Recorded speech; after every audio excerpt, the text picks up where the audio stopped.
علم کا مجھ کو شوق عطا کر خدا، علم کا مجھ کو شوق عطا کر خدا، علم نافع ملے از پائے علماء۔ الحمدللہ رب العالمین والصلاة والسلام علی سید المرسلین، اما بعد فاعوذ باللہ من الشیطان الرجیم، بسم اللہ الرحمن الرحیم۔ مدنی چینل کے ناظرین، ایک نیا پروگرام کچھ نئے انداز کے ساتھ آپ کے لیے مدنی چینل پیش کر رہا ہے، جس کے اندر بیٹھک ہوگی کچھ خاص، مہمان ہوں گے کچھ خاص، اور ہمارے ساتھ انشاءاللہ آڈینس بھی ہوگی جو کہ مختلف دینی اور معاشرتی اور دیگر امور سے متعلق سوالات کریں گے اور سوالات کے جوابات دیں گے مفتی اہل سنت، شیخ الحدیث و تفسیر حضرت علامہ مولانا مفتی محمد قاسم عطاری دامت برکاتہم العالیہ۔ الحمدللہ مفتی اہل سنت مفتی محمد قاسم عطاری دامت برکاتہم العالیہ تشریف لا چکے ہیں۔ بلا تاخیر بڑھتے ہیں سوالات کی طرف۔ مفتی صاحب، پہلا سوال آپ سے کرنا ہے اسم اعظم کے حوالے سے۔ لوگوں میں بڑی اس حوالے سے لوگوں کا ایک محبت اور شوق اور جستجو بھی یوں نظر آتی ہے کہ پتہ چلے کہ اسم اعظم کون سا ہے اور کیا ہے، اس کا وظیفہ کریں۔ کیا فرماتے ہیں اس حوالے سے؟ بسم اللہ الرحمن الرحیم۔ اسم اعظم کا شوق تقریباً ہر اس آدمی کو ہوتا ہے جس سے اسم اعظم کے بارے میں پتہ ہے کہ اس کے فوائد کیا ہیں، اس کے اثرات کیا ہیں۔ بنیادی طور پہ یہ ہے کہ اسم اعظم اللہ تعالیٰ کا وہ نام ہے کہ جس نام کے ذریعے اللہ تعالیٰ سے دعا کی جائے تو فوراً قبول ہو جاتی ہے اور فوراً اس کا اثر ظاہر ہو جاتا ہے۔ جیسے کوئی بیمار ہے تو اسم اعظم کے ساتھ اگر یہ دعا کی کہ اے اللہ تیرے اس نام کا صدقہ اس بندے کو شفا عطا فرما دے، تو اسے بہت جلد شفا مل جائے گی۔ تو چونکہ یہ کاموں کے لیے ایک ماسٹر کی ہر کام جو ہے اس سے بالکل فوری ہو جائے گا، تو اب لازمی بات ہے کہ ہر بندہ اس کا طلبگار ہوگا کہ مجھے اسم اعظم مل جائے۔ اب اسم اعظم ہے کیا؟ دیکھیں، اس کے حوالے سے علماء کرام کے بہت سے اقوال ہیں، اولیاء کرام میں بھی اس حوالے سے بہت سارے اقوال موجود ہیں۔ سب سے پہلی بات تو یہ ہے کہ احادیث مبارکہ میں صراحت کے ساتھ ایسے بہت سے اسماء مبارکہ کے بارے میں فرمایا گیا ہے کہ یہ اسم اعظم ہے۔ جیسے یا حی یا قیوم، اس کے حوالے سے یہ فرمایا گیا کہ یہ اسم اعظم ہے۔ اب یا حی یا قیوم برحمتک استغیث یہ ہو گیا۔ اسی طریقے سے یا ارحم الراحمین یا ارحم الراحمین یا ارحم الراحمین 3 مرتبہ پڑھنا، یہ 3 مرتبہ پڑھ کر اگر دعا مانگی جائے تو دعا قبول ہو جاتی ہے۔ اسی طریقے سے یا بدیع السماوات والارض، یا بدیع السماوات والارض، یہ بھی اسم اعظم کے طور پہ حدیث مبارک میں موجود ہے۔ ماشاءاللہ۔ اور اسی طریقے سے قرآن پاک کی آیت مبارکہ ہے وَإِلَٰهُكُمْ إِلَٰهٌ وَاحِدٌ لَا إِلَٰهَ إِلَّا هُوَ الرَّحْمَٰنُ الرَّحِيمُ، یہ بھی اسم اعظم کے طور پہ روایات کے اندر موجود ہے۔ اسی طریقے سے جو آیت کریمہ ہے لا الہ الا انت سبحانک انی کنت من الظالمین، اس آیت مبارکہ کے بارے میں بھی حدیث بھی ہے اور خود قرآن پاک کی آیت میں بھی اشارہ ہے کہ اسے پڑھ کر دعا مانگی جائے تو اللہ تعالیٰ اس دعا کو قبول فرماتا ہے۔ تو یوں اس طریقے سے شاید 17، 18، 19 کے قریب روایات ہیں کہ جن میں مختلف اسم اعظم بیان کیے گئے۔ اولیاء کرام نے اس حوالے سے جو فرمایا ہے وہ فرماتے ہیں، ان میں کیا ہے، جیسے غوث پاک رضی اللہ تعالیٰ عنہ کا فرمان ہے کہ لفظ اللہ یہ اسم اعظم ہے، ماشاءاللہ، کہ اللہ کہہ کر دعا مانگی جائے تو دعا قبول ہوتی ہے، اسم جلالت اللہ، یہ اسم جلالت ہے۔ اس کے علاوہ اور پھر اولیاء کرام نے مزید بھی بیان کی، جیسے ابھی کچھ عرصہ پہلے میں ابھی ایک قریب زمانے کے ولی کے حالات پڑھ رہا تھا، تو ان کا فرمان یہ تھا کہ یا ودود، یا ودود، یا ودود یہ اسم اعظم ہے۔ وہ اسی کے اوپر زور دیتے تھے، اپنے مریدوں کو یہی بتاتے تھے، لوگوں کو یہی بتاتے تھے۔ اچھا، اب ان سب کے ساتھ ایک بات یہ ذہن میں آتی ہے کہ چلے جیسے ہمیں یہ پتہ چل گئے، اب ہم اس کے ساتھ دعا مانگے تو ہماری دعا قبول ہو جائے، کیونکہ ہمیں تو پتہ چل گیا، لیکن ہم دعا کرتے ہیں پھر بھی وہیں کے وہیں کھڑے ہوتے ہیں، یعنی ہمارے تو مسائل اس طرح حل نہیں ہوتے جس طرح اسم اعظم کے بارے میں سنا ہے۔ بعض لوگ شکایت بھی کرتے ہیں کہ ہم نے تو بڑی بڑی دعائیں کی ہیں، قبول ہی نہیں ہوتی ہیں۔ ہاں، شکایت تو شاید تھوڑا سا اور ورڈ ہو جاتا ہے، یعنی یوں کہہ لے کہ بعض اپنا اظہار کرتے ہیں اس بات کا کہ بھی ہماری دعا قبول نہیں ہوتی۔ تو اب اس کے پیچھے جو ہے اولیاء کرام کی جو باتیں ہیں بڑی خوبصورت ہیں۔ جیسے خواجہ نظام الدین اولیاء رحمۃ اللہ علیہ کا فرمان ہے، فرماتے ہیں کہ لفظ اللہ اسم جلالت یہ اسم اعظم ہے، لیکن جب کہ کہتے ہوئے اس میں جلالت کے علاوہ دل میں اور کچھ نہ ہو، لفظ اللہ کہا جائے اور پھر اللہ کے سوا دل میں اور کچھ نہ ہو، تو پھر یہ اس میں جلالت جو ہے یہ اس میں اعظم کا اثر کرتا ہے۔ بعض نے یہ فرمایا کہ جتنے بھی اسماء مبارکہ ہیں ان تمام اسماء کی یہ خصوصیت ہے کہ ان میں جس نام مبارک کو بھی آپ یوں پڑھیں گے کہ آپ کا دل دنیا کی محبت سے خالی ہو اور اللہ تعالیٰ کی محبت سے لبریز ہو اور اللہ کے سوا کسی اور کا دل کے اندر کوئی خیال اور دھیان ہی نہ ہو، اس وقت آپ جو بھی اسم مبارک کہیں گے وہ اسم اعظم ہے۔ تو یوں کہہ لیں کہ حقیقت اس کے درمیان ہی ہے کہ واقعتاً اسم اعظم ہر وہ لفظ ہے، ہر وہ اسم مبارک ہے کہ جس کے پکارتے ہوئے بندے کا دل غیر سے خالی ہو جائے اور خدا کی یاد سے ایسا معمور ہو جائے کہ کسی اور کی یاد باقی نہ رہے۔ ایک ولی سے سوال ہوا کہ اسم اعظم کیا ہے؟ اسم اعظم کا مطلب ہوتا ہے سب سے بڑا نام، سب سے بڑا نام۔ اسم اعظم کا جو ترجمہ ہے وہ سب سے بڑا نام۔ صحیح۔ تو ان بزرگوں نے فرمایا کہ یہ بتاؤ اللہ تعالیٰ کا نام چھوٹا کون سا ہے؟ اللہ اکبر، سبحان اللہ۔ اللہ تعالیٰ کا ہر نام ہی بڑا ہے، تو جب ہر نام ہی بڑا ہے تو ہر نام ہی اسم اعظم ہے۔ سبحان انہوں نے اس اعتبار سے کلام کیا۔ کیا بات۔ اچھا، پھر یہ ہوتا ہے کہ اسم اعظم کی جو تاثیر ہوتی ہے یہ ایسا نہیں ہوتا کہ یہ ہر ایرے غیرے نااہل کو دے دی جائے، اس کے پیچھے اہلیت بھی چاہیے۔ جیسے آپ یوں سمجھ لیں کہ ہم کوئی شے کسی کو استعمال کے لیے دیتے ہیں تو ہم پہلے یہ تو دیکھتے ہیں نا کہ اس کے اندر اہلیت ہے یا نہیں۔ آپ اپنی کوئی 5 کروڑ کی گاڑی کسی کے حوالے کر دیں کہ بھائی یہ چابی لیں اور آپ گاڑی چلائیں، تو آپ اس سے پہلے یہ دیکھیں گے یا نہیں دیکھیں گے کہ اس کو ڈرائیونگ بھی آتی ہے یا نہیں آتی؟ اور اچھی ڈرائیونگ آتی ہے، ٹھیک ہے۔ اور ڈرائیونگ کے ساتھ جو ہے نا یہ گاڑی میں بیٹھ کے اس کے دماغ کو مستی تو نہیں چڑھ جاتی کہ بھائی اتنی مہنگی گاڑی ہے تو اب اس کو میں گھماؤں ذرا تھوڑا سا، ٹھیک ہے۔ تو اسی طرح اسم اعظم میں کیا ہوتا ہے، ایک بزرگ کے پاس ایک شخص نے بڑا اصرار کیا مجھے اسم اعظم دے دیں۔ فرمایا بیٹا تم اس کی حفاظت نہیں کر سکو گے؟ تو انہوں نے کہا نہیں حضور میں بالکل اس کی حفاظت کر لوں گا۔ فرمایا نہیں تم اس کی حفاظت نہیں کر سکو۔ اس نے نہیں حضور میں کر لوں گا، آپ اعتماد تو کر کے دیکھیں، آپ ایک مرتبہ دے کر تو دیکھیں، میں انشاءاللہ میں آپ کو کر کے دکھاؤں گا۔ ان بزرگوں نے فرمایا اچھا چلو یوں ہے، اس کو ایک ڈبہ دیا، باکس، اور فرمایا کہ یہ نا فلاں شہر میں فلاں بندے کو جا کے دینا ہے، جب تم اس کو دے کر واپس آؤ گے تو تمہیں اسم اعظم مل جائے گا، لیکن شرط یہ ہے کہ اسے کھول کر نہیں دیکھنا، اسے کھول کر نہیں دیکھنا، کھول کے نہیں دیکھنا ڈبہ۔ اس نے کہا ٹھیک ہے۔ اس نے باکس پکڑا، چل پڑا، تھوڑا سا رستہ طے ہوا تو اس کو لگا کہ یار اس کے اندر نا کوئی اچھل کود ہو رہی ہے۔ اس نے کہا بھائی یہ کیا چیز بزرگوں نے ایسی دی ہے کہ جو اندر اچھل رہی ہے؟ اس نے کہا دیکھتا ہوں۔ پھر کہا نہیں بزرگوں نے کہا تھا دیکھنا نہیں ہے نا۔ آگے چلتا گیا کئی منزلیں طے ہو گئی، وہ اندر کی جو اچھل کود تھی وہ بڑھتی جا رہی تھی۔ اس نے کہا یار تھوڑا سا تسلی تو دے دوں اس کو، میں کیا مسئلہ ہے؟ اس نے کیا کہ اس کا تھوڑا سا یوں ڈبہ کھولا تو اندر سے ایک چوہے نے چھلانگ ماری اور بھاگ گیا۔ اسے بڑا غصہ آیا، یار بزرگوں نے میرے ساتھ مذاق کیا، میں اسم اعظم مانگ رہا ہوں اور مجھے کسی کو چوہا پہنچانے کے اوپر مقرر کر دیا۔ وہیں سے واپس آ گیا اور آتے ساتھ ہی بڑے غصے کے اندر آ کے بزرگوں کے پاس نا وہ پہنچ گیا ان کے پاس۔ انہوں نے فرمایا کیا ہوا بھائی بڑے غصے میں لگ رہے ہو؟ اس نے کہا حضور اسم اعظم مانگا تھا آپ نے تو میرے ساتھ مذاق کرنا شروع کر دیا۔ یہ کیا ہوا کہ نا آپ نے مجھے ڈبے کے اندر چوہا ڈال کے دے دیا کہ یہ پہنچا دو۔ فرمایا بیٹا تم اگر ایک چوہے کی امانت کی حفاظت نہیں کر سکے تو اسم اعظم کی حفاظت کیسے کر سکو گے؟ تو جسے اسم اعظم ملتا ہے اس سے پہلے اس میں وہ اہلیت ہوتی ہے کہ وہ اسے سنبھال بھی سکے۔ یہ نہیں ہے کہ نااہل آدمی کو جیسے اگر بندوق دے دی جائے تو وہ ہر بندے کو گولیاں مارنا شروع کر دے۔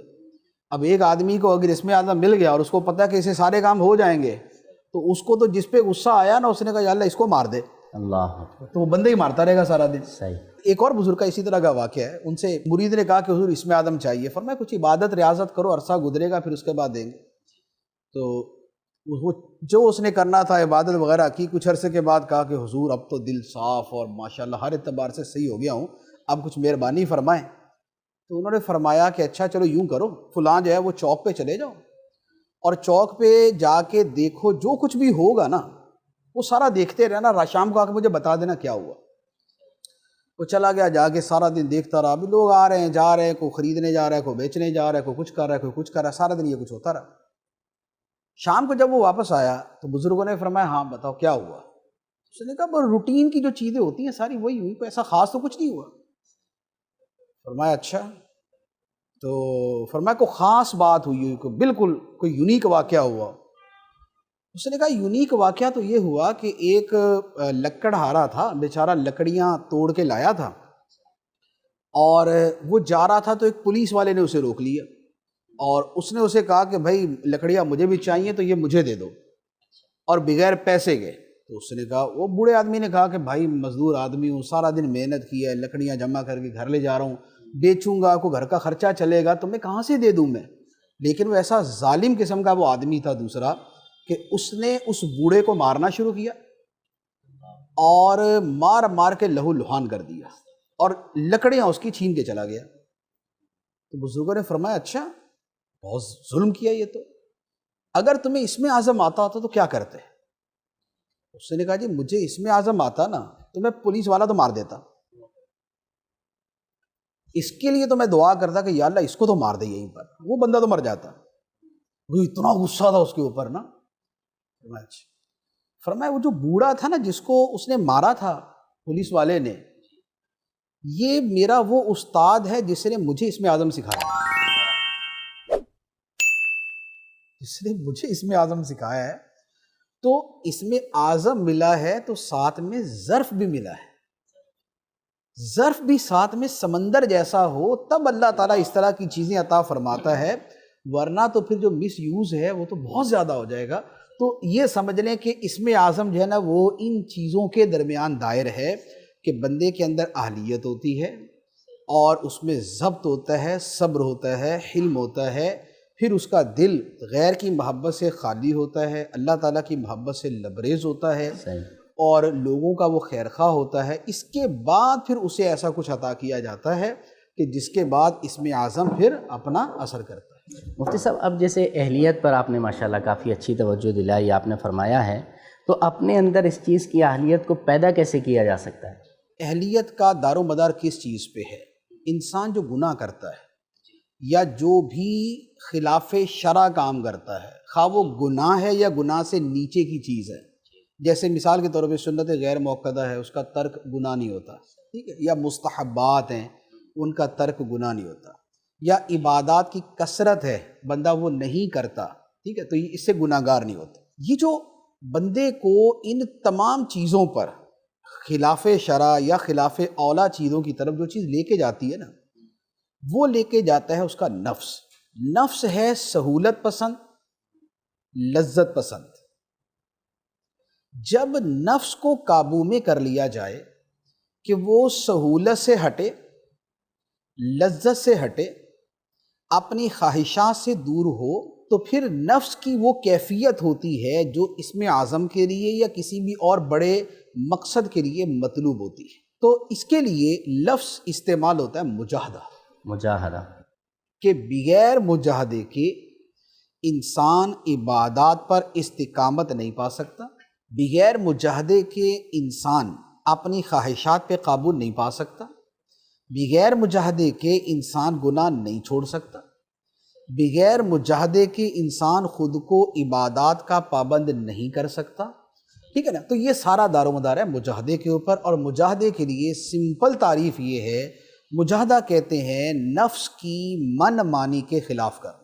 نفس کہتا ہے یہ کر، اس کے برخلاف کرے، تو نفس کی من مانی کے خلاف کرنا جو ہے نا یہ مجاہدہ ہے۔ جب بندہ مجاہدہ کرتا ہے تو پھر آہستہ آہستہ اس کی خواہشات دبتی ہیں، عبادت کی عادت بنتی ہے، اس سے انوار پیدا ہوتے ہیں، دل صاف ہوتا ہے، اس میں روشنی آتی ہے، فَهُوَ عَلَى نُورٍ مِّن رَبِّهِ کا وہ مصداق بنتا ہے، فراست اسے نصیب ہوتی ہے، پھر فَإِنَّهُ يَنظُرُ بِنُورِ اللَّهِ عَزَّ وَجَلَّ، پھر اسے یہ چیز حاصل ہوتی ہے۔ کیا بات ہے مفتی صاحب، اس میں اعظم کے حوالے سے ایک آخری بات یہ کرنی ہے کہ اب جیسے آپ نے بہت سارے اس میں اسماء اعظم آپ نے بتائے ہیں، تو اس کی کوئی تعداد بھی فکس ہوتی ہے کہ اتنی تعداد میں پڑھنا چاہیے، یا پہلے اہلیت ہی پیدا کریں پھر ان چیزوں کی طرف آئیں؟ دیکھیں ان کا پڑھنا تو اپنی جگہ بڑا مفید ہے، کیونکہ یہ سارے اسماء الہیہ ہے، ان کا پڑھنا ذکر الہی کی صورت ہے۔ ایک بندہ یا اللہ یا اللہ یا اللہ یا حی یا قیوم یا ارحم الراحمین یا بدیع السماوات والارض اگر یہ پڑھتا ہے تو یہ اذکر اللہ ذکرا کثیرا میں تو داخل ہے، لہذا یہ یاد الہی ہے، یہ اللہ کا ذکر ہے، لہذا اس کے پڑھنے کا معمول تو ویسے ہی ہونا چاہیے کہ بندہ یہ چیزیں پڑھتا رہے۔ باقی یہ ہے کہ کیا اثر کے ظاہر کرنے کے لیے ان کی کوئی تعداد ہے، تو اس میں یوں سمجھ لیں کہ جیسے کیا ہوتا ہے کہ اشیاء کی تاثیروں میں فرق ہوتا ہے، ایک شے کم میٹھی ہے، ایک زیادہ میٹھی ہے، ایک زیادہ میٹھی ہے۔ آپ کم میٹھی چیز کو جیسے اگر پانی میں ڈالیں اس سے مٹھاس کم ہوگی، زیادہ والی کو ڈالیں زیادہ ہو جائے گی، اس سے زیادہ والی کو ڈالیں اس سے زیادہ ہو جائے گی، اگرچہ کوانٹٹی اتنی ہو۔ کم میٹھے والی چیز کو زیادہ ڈالنا پڑے گا۔ بندوں کے جو احوال ہیں یہ مختلف ہوتے ہیں۔ ایک وہ ہستی ہے کہ جس کا ایک مرتبہ پڑھنا ہی انقلاب برپا کر دے گا، جیسے آپ غوث اعظم رضی اللہ تعالیٰ عنہ کو سمجھ لیں کہ سرکار غوث پاک جیسی ہستی جو ہے وہ اگر اسم اعظم پڑھ کے کچھ کرتی ہے تو یوں سمجھ لیں کہ یوں چٹکی کے اندر کام ہو جائے گا، پلک جھپکنے میں ہو جائے گا۔ اسی کی مثال حضرت آصف بن برخیہ رحمۃ اللہ علیہ کی قرآن پاک میں، جی، جو حضرت سلیمان علیہ السلام کے وزیر تھے اور جو تخت لے کر آئے تھے، تخت بلقیس اتنا بڑا، اتنی دور سے لے کر حضرت سلیمان علیہ السلام کی بارگاہ میں پہنچا دیا، اور کتنی دیر میں؟ پلک جھپکنے سے بھی پہلے، قبل ان یرتد الیک طرفک، آپ کی پلک جھپکنے سے پہلے۔ تو اب یہ کیا تھا کہ یہ تو انہوں نے ایک مرتبہ ہی پڑھا ہوگا اور کام ہو گیا۔ ماشاءاللہ۔ کسی کا یہ ہے کہ وہ اسے جیسے 3-4 مرتبہ پڑھے، جیسے لفظ یا ربنا کے بارے میں امام جعفر صادق رضی اللہ تعالیٰ عنہ کا فرمان ہے کہ جو 5 مرتبہ یا ربنا 5 مرتبہ پڑھ کر دعا کرے اللہ تعالیٰ دعا قبول فرماتا ہے۔ سبحان اللہ۔ تو اب دیکھیں یہ 5 مرتبہ ہو گیا۔ یا ارحم الراحمین اس کے بارے میں 3 مرتبہ کہ یہ 3 مرتبہ پڑھ کر دعا مانگی تو دعا قبول ہوتی۔ اچھا، اسی طرح ایک وہ جو یا بدیع السماوات والارض ہے نا، اس کے آگے پیچھے بھی کچھ الفاظ ہیں مزید دعا کے، اس کا 1 مرتبہ ہی پڑھنے کا فرمایا گیا۔ اچھا، آیت کریمہ ہے لا الہ الا انت سبحانک انی کنت من الظالمین، اسے بعض جو ہے وہ 1 مرتبہ کافی سمجھتے ہیں، بعض 11 مرتبہ کہتے ہیں، بعض 100 مرتبہ کہتے ہیں۔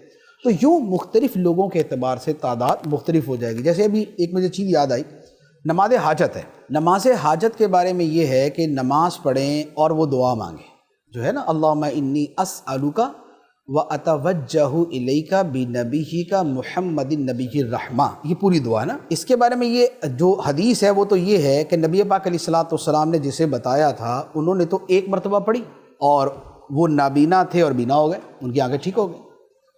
لیکن میں نے ایک بزرگ کا پڑھا، انہوں نے فرمایا کہ عام آدمی جب پڑھے تو یہ دعا 100 مرتبہ پڑھے۔ اچھا، وہ 100 مرتبہ پڑھے گا تو جا کے وہ اثر ہوگا جو کسی کامل کے 1 مرتبہ پڑھنے سے ہوتا ہے، تو لہٰذا وہ اسے 100 مرتبہ پڑھے، تو یوں تعداد کا فرق ہو جاتا ہے۔ جی مفتی صاحب، بڑی اچھی توجہ دلائی آپ نے، ماشاءاللہ بڑی اچھی وضاحت فرمائی۔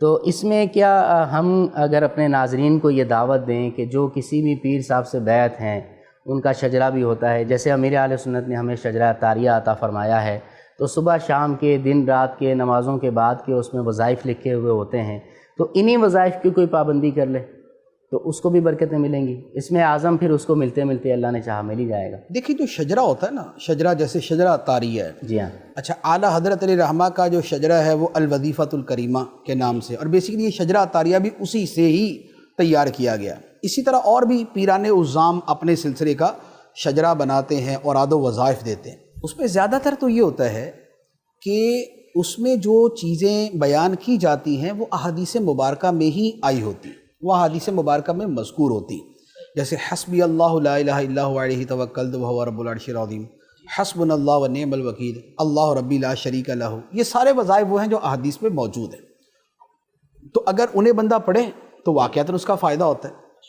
باقی یہ ہے کہ کچھ وظائف جو مسنون اوراد ہیں ان کو مکمل کر کے طریقہ یہ ہوتا ہے کہ کسی ایک ورد کو خاص کر لیا جائے، بجائے بہت سارے اوراد کے پڑھنے کے اگر کسی ایک ورد کو خاص کر لے نا تو اس کی تاثیر بہت زیادہ ہو جاتی.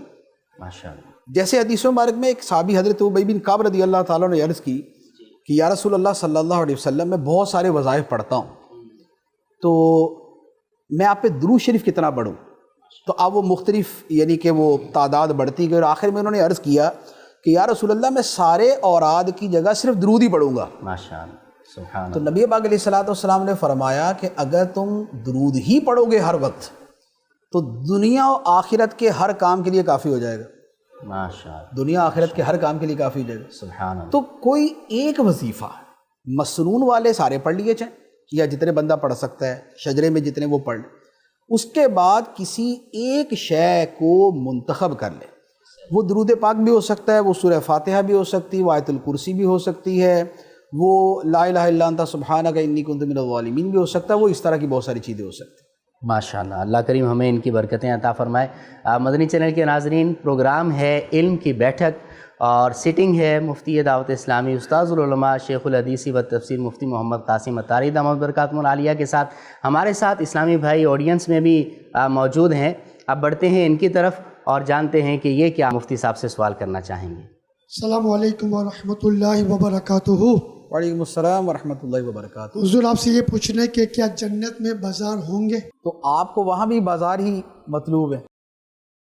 جنت میں بازار ہوں گے اور وہاں جو لین دین ہوگا تو وہ کسی کرنسی کے بدلے میں نہیں ہوگا بلکہ وہ مفت ہوگا. واہ واہ سبحان اللہ. یوں سمجھ لیں کہ جیسے وہ بعض اوقات ہوتا ہے نا کہ کمپنی کے بہاف پہ تو آدمی جا کے بھی جو مرضی شاپنگ کر لے، تو ایک اس کو اماؤنٹ ہوتی ہے، اس اماؤنٹ کی شاپنگ کر لے. تو جنت کے اندر جو بازار ہیں اس میں اللہ تعالیٰ کی طرف سے بالکل کھلی اجازت ہوگی کہ جا کے جو بھی لینا ہے وہاں سے جا کے لے لیں. تو لوگ جائیں گے اور جا کے پھر اپنی مرضی سے چیزیں لے لیں. کیا بات کیا بات ہے. مفتی صاحب بھی یہ جیسے جنت کے بازاروں کی حضرت نے بات کی، آپ نے جواب دیا، تو ہم نے تو یہ سنا ہے کہ جنت میں ایسا ماحول ہوگا کہ بندے کے دل میں خواہش پیدا ہوگی، فوراً چیز سامنے آ جائے گی.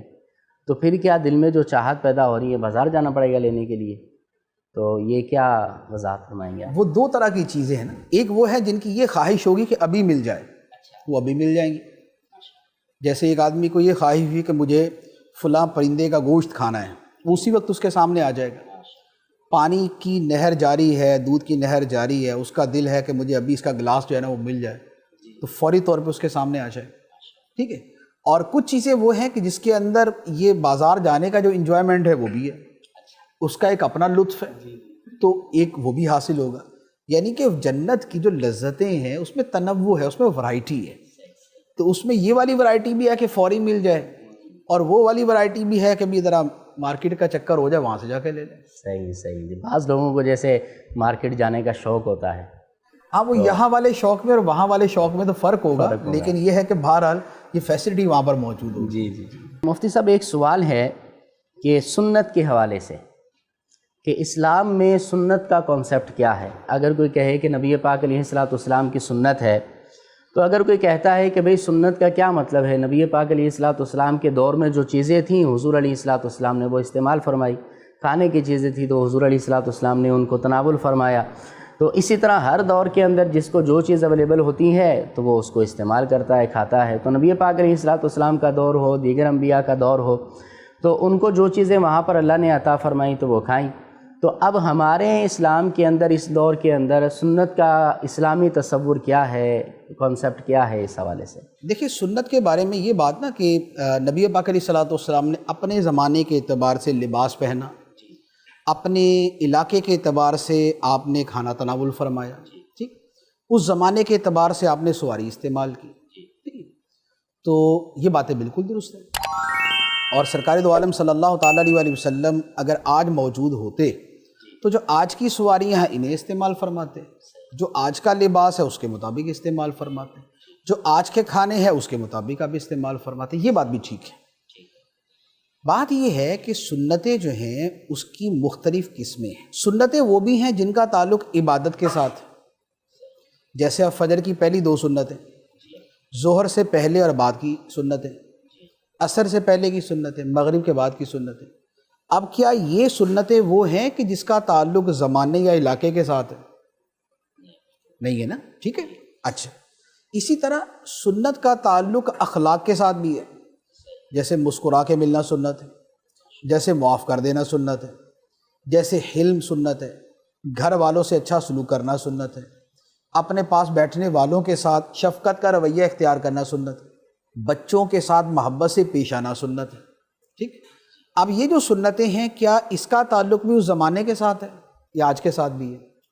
آج کے ساتھ بھی. ٹھیک. تو بات یہ ہے کہ سنت کی مختلف قسمیں ہیں. جو سنتیں عبادت سے متعلق ہیں کہ آپ سجدہ کریں تو بڑا تسلی سے کریں, آپ قیام کریں تو اس میں یہ صورتیں پڑھیں, تو یہ جو سنتیں ہیں یہ تب بھی ویسی ہی تھی, آج بھی ویسی ہیں, اس سے زمان و مکان سے فرق نہیں پڑتا. جن سنتوں کا تعلق اخلاقیات کے ساتھ ہے, معاشرت کے ساتھ ہے, امانت سنت ہے, دیانت سنت ہے, صداقت سنت ہے, یہ سنتیں بھی دائمی ہیں, اس میں بھی کوئی فرق نہیں پڑتا. لے دے کے معاملہ آ جاتا ہے کھانے پینے, پہننے, اوڑھنے, سواری اور اس طرح کی چیزوں کے بارے میں. یہ جو سنتیں ہیں انہیں کہا جاتا ہے سنن عادیہ. سنن عادیہ کا مطلب کہ جن کا تعلق عادت کے ساتھ ہے. تو یہ تو علماء ہمیشہ سے ہی یہ فرما رہے ہیں کہ بھئی ساری سنتیں برابر نہیں ہیں. یہ کھانے پینے کی سنتیں, اس کا تعلق عادت کے ساتھ ہے, اس کا تعلق علاقے کے ساتھ ہے. تو یہ نبی پاک علیہ الصلوۃ والسلام کے حوالے سے. اب وہ والی سنتیں اگر کوئی اپناتا ہے تو اس میں دو چیزیں ہوں گی. ایک تو یہ ہے کہ نبی پاک علیہ الصلوۃ والسلام نے اس کے کرنے کا فرمایا ہے.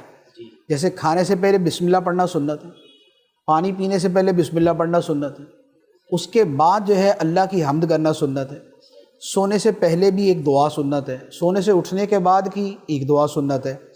تو یہ جو چیزیں ہیں تو کیا ان کو یہ کہیں گے کہ نہیں بھی یہ بھی اسی زمانے کے ساتھ تھی اور اس کا تعلق حجاز کے خطے کے ساتھ تھا, آج نہیں تھا, تو اس کا مطلب یہ بھی اس سے خارج ہے, یہ بھی وہ ہے جو دائمی ہیں. باقی جو کھانے پینے کی چیزیں ہیں اس میں کیا ہوتا ہے کہ بندے کی اپنی محبت میں مدار ہے, جس کی جتنی محبت ہوتی ہے وہ اتنا اپنانے کی کوشش کرتا ہے. جیسے صحابہ کرام نے وہ چیزیں بھی کرتے تھے کہ جو اصلاً کسی اس دائرے میں نہیں آتی. جیسے حضرت عثمان غنی رضی اللہ تعالیٰ عنہ نے وضو کیا اور وضو کے بعد مسکرانے لگے, اور دیگر ساتھیوں سے فرمایا کہ کیا تم جانتے میں کیوں مسکرایا؟ تو پوچھا کہ کیوں؟ فرمایا کہ ایک مرتبہ نبی پاک علیہ الصلوۃ والسلام نے وضو کیا تھا اور آپ مسکرائے تھے, تو بس میں اسی کو یاد کر کے مسکرا رہا ہوں. سبحان اللہ. تو اب یہ کیا ہے, یہ تو ان میں سے کسی بھی اس میں نہیں آتا نا کہ یہ کسی عادت میں یا کسی اس والی شے میں آئے, اس کا تعلق ڈائریکٹ محبت کے ساتھ. تو لہذا جو سنن عادیہ ہیں ان میں بہت سی سنتیں وہ ہیں جن کا تعلق محبت کے ساتھ ہے اور کچھ کا تعلق مینرز کے ساتھ ہے. اسلامک مینرز اور ہیں, نان اسلامک مینرز اور ہیں. ہمارے ہاں یہ ہے کہ دائیں ہاتھ سے پانی پیو, ٹھیک ہے, لیکن اس وقت بہت سے دوسرے کلچرز ایسے ہیں کہ جن کا یہ کہ بائیں ہاتھ سے پیو. ہمارا یہ ہے کہ بیٹھ کے کھانا کھاؤ, دوسروں کے ہاں کہ جیسے مرضی کھاتے پیتے پھرو. ہمارے ہاں بیٹھ کے پانی پیو, دوسروں کے ہاں کہ کھڑے ہو کے یا جیسے مرضی پیو. تو کچھ چیزوں کا فرق تہذیب کے اعتبار سے ہے, ان میں اسلامی تہذیب پہ عمل کیا جائے گا. کچھ چیزوں کا تعلق بالکل ہی عادت کے ساتھ ہے, وہ بھی جس کی جتنی محبت ہے اس کے مطابق عمل کریں. تو ہمیں محبت ہی اپنانی چاہیے اور نبی پاک علیہ الصلوۃ والسلام کی سنتوں پر عمل کرنا چاہیے. مفتی صاحب, اس کا دین میں بھی فائدہ ہے, آخرت میں بھی یقیناً ثواب تو ہے ہی نا اس کا. دیکھیں ثواب تو ہے نا کہ جو نبی پاک علیہ الصلوۃ والسلام کی کسی بھی سنت پہ عمل کرے گا, خواہ وہ سنن عادیہ میں سے ہی ہو, اس سے اتباع کا ثواب تو ملے گا. یعنی اتباع نبی کا حکم ہے, فاتبعونی, میری اتباع کرو. اتباع کا تعلق عبادت سے بھی ہے, اخلاقیات سے بھی ہے, معاشرت سے بھی ہے, کاروبار سے بھی ہے, عقیدے سے بھی ہے, اور اسی طرح ان چیزوں سے بھی ہے. ہر ایک کا اپنا اپنا مرتبہ ہے, ہر ایک کی اپنی فضیلت. ماشاءاللہ, جزاک اللہ خیر. مفتی صاحب, بڑھتے ہیں اپنی آڈینس کی طرف اور کچھ ان سے بھی سوالات لیتے ہیں اور دیکھتے ہیں کہ یہ کیا سوال مفتی صاحب سے کرنا چاہیں گے. جی, سوال کریں. Nowadays it is put into the minds of youth, especially the Muslim youth, that if you want to climb up the ladder of the success and you want to get on the top of it, so you have to somehow compromise on the Islamic teachings. For example, maintaining eye contact is an essential way to determine whether the person is confident or not. But sometimes you have to deal with the opposite gender. So Islam says that you cannot do that. And when you talk about the worldly success, it's against the confidence. So is it really that Islamic teachings is a hurdle in the way of success, or it's something else? And if we really want to follow the Islamic teachings and also want to go on the top, so what are the ways, what are the steps that we should take?